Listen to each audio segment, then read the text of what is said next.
ایک شخص درخت کے نیچے سویا ہوا تھا۔ اچانک اس نے دیکھا کہ بچھو اس کی طرف آ رہا ہے۔ وہ تھوڑا پیچھے ہٹا، لیکن بچھو اس کے پاس سے ایسے گزرا جیسے وہ کوئی کام پر جا رہا ہو۔ اس آدمی نے سوچا، عجیب بات ہے کہ مجھے کچھ کہے بنا یہ آگے چلا گیا۔ اس نے بچھو کا پیچھا کرنا شروع کر دیا۔ چلتے چلتے آگے دریا آیا۔ بچھو کنارے کے آگے ایسا کھڑا ہوا جیسے کسی کشتی کا انتظار کر رہا ہو۔ تھوڑی دیر بعد ایک پتھا پانی میں تیرتا ہوا آیا اور اس کے پاس آ کر رکا۔ بچھو اس پر سوار ہوا اور پتھا آگے چل پڑا۔ اس شخص نے چھلانگ لگائی اور اس بچھو کے پیچھے پیچھے تیرنے لگا۔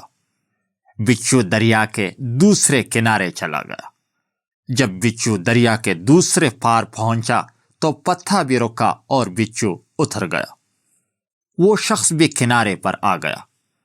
بچھو چلتا چلتا دور ایک ٹھیلے کے پاس ایک آدمی کے پاس پہنچا جو سویا ہوا تھا اور اس کے قریب جا کر رک گیا۔ دوسری طرف سانپ آ رہا تھا۔ جیسے ہی سانپ اس سوئے ہوئے شخص کو ڈسنے لگا تو بچھو نے سانپ کو ڈس لیا۔ یوں سانپ مر گیا۔ بچھو آگے چلنے لگا۔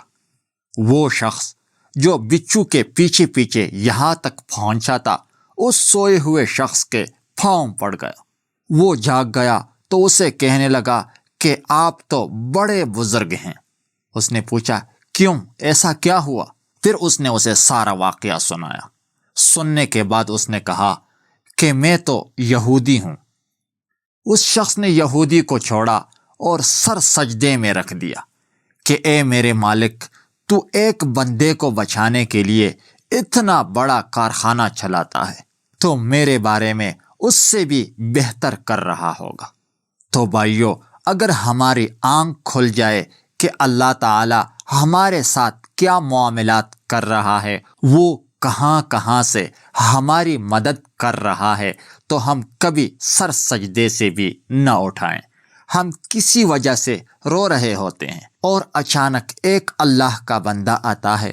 ہم جس وجہ سے رو رہے ہوتے ہیں وہ اسی کے متعلق باتیں کرنا شروع کر دیتا ہے۔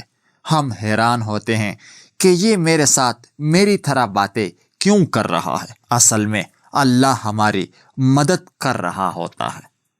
اگر آپ کو یہ ویڈیو اچھی لگی ہو تو پلیز چینل کو ضرور سبسکرائب کیجیے گا۔ میں روزانہ اسی طرح کی ویڈیوز اپلوڈ کرتا رہتا ہوں۔ شکریہ۔